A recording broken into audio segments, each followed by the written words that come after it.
भगवान पर भरोसा और सही अवसर की पहचान। जीवन में कोई भी काम करने से पहले एक बार भगवान का स्मरण करना जरूरी है। हमें ये अवश्य सोचना चाहिए कि जो कार्य हम करने जा रहे हैं, क्या वो भगवान को स्वीकार होगा। अगर हम अपने हर निर्णय से पहले ये विचार करें, तो हम जीवन में गलतियों से बच सकते हैं और सही दिशा में आगे बढ़ सकते हैं। कई बार हम दूसरों की परवाह में अपने ही जीवन को तकलीफों से भर लेते हैं, लेकिन याद रखना, जिस दिन तुम लोगों की परवाह करना छोड़ दोगे, उसी दिन लोग तुम्हें तकलीफ देना भी बंद कर देंगे।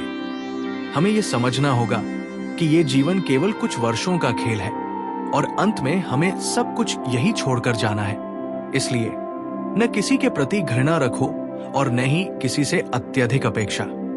संगति और विचारों का प्रभाव। कहते हैं, संगत से व्यक्ति का चरित्र बनता है।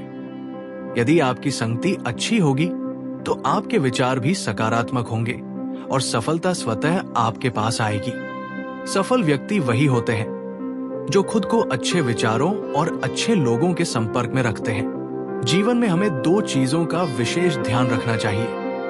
हम किन लोगों के साथ समय बिता रहे हैं, हम किन विचारों को अपने दिमाग में जगह दे रहे हैं।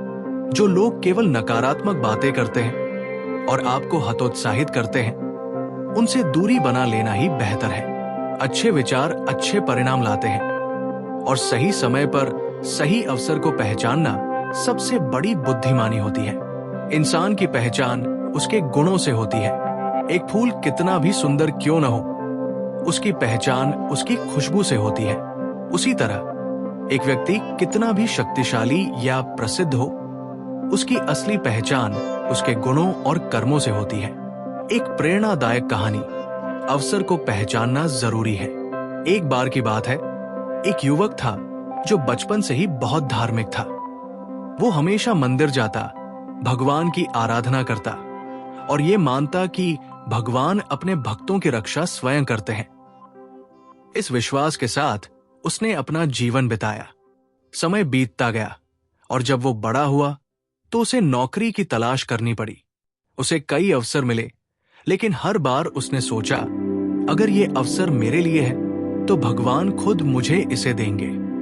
पहला अवसर। एक दिन उसके एक पुराने मित्र ने उसे एक अच्छी कंपनी में नौकरी दिलाने की पेशकश की।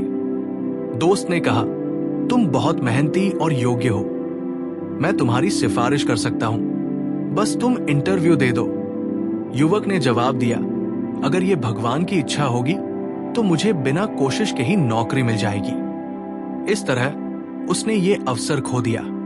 दूसरा अवसर। कुछ समय बाद एक प्रतिष्ठित कंपनी ने उसे खुद इंटरव्यू के लिए बुलाया। ये उसके लिए एक सुनहरा मौका था, लेकिन उसने सोचा, भगवान स्वयं आएंगे और मुझे सही अवसर देंगे, मुझे प्रयास करने की जरूरत नहीं है। इस प्रकार उसने ये मौका भी छोड़ दिया। तीसरा अवसर। अब वो आर्थिक रूप से पूरी तरह से कमजोर हो चुका था। उसके पास जीवन यापन के लिए भी पैसे नहीं थे। एक दिन उसे एक स्थानीय कंपनी में काम करने का अवसर मिला, जहां उसे एक छोटी भूमिका दी जा रही थी, लेकिन उसने इसे भी ठुकरा दिया और कहा, भगवान कुछ बड़ा ही देंगे, मैं छोटी नौकरी नहीं करूंगा। आखिरकार जब वो पूरी तरह से असफल हो गया और कष्ट में रहने लगा, तो उसने भगवान से शिकायत की, प्रभु, मैंने जीवन भर आपकी आराधना की, फिर भी आपने मुझे सफलता नहीं दी।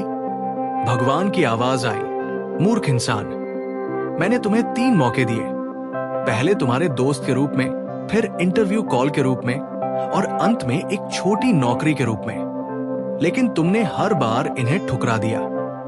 तुम किसका इंतजार कर रहे थे? युवक को अपनी गलती का एहसास हुआ, लेकिन अब बहुत देर हो चुकी थी। सीख। हमारी जिंदगी में भगवान कई मौके भेजते हैं, लेकिन हम उन्हें पहचान नहीं पाते और किसी चमत्कार के इंतजार में बैठे रहते हैं। हमें यह समझना होगा कि भगवान हमें अवसर तो देते हैं, लेकिन सफलता हमें अपने प्रयासों से ही प्राप्त करनी होगी। यदि हम इन मौकों को ठुकरा देंगे तो हमें जीवन भर पछताना पड़ेगा। इसलिए किसी अच्छे समय का इंतजार मत करो। जो करना है आज और अभी से शुरू करो। अगले वीडियो में फिर मिलते हैं। तब तक अपना ख्याल रखिए। जय श्री कृष्णा।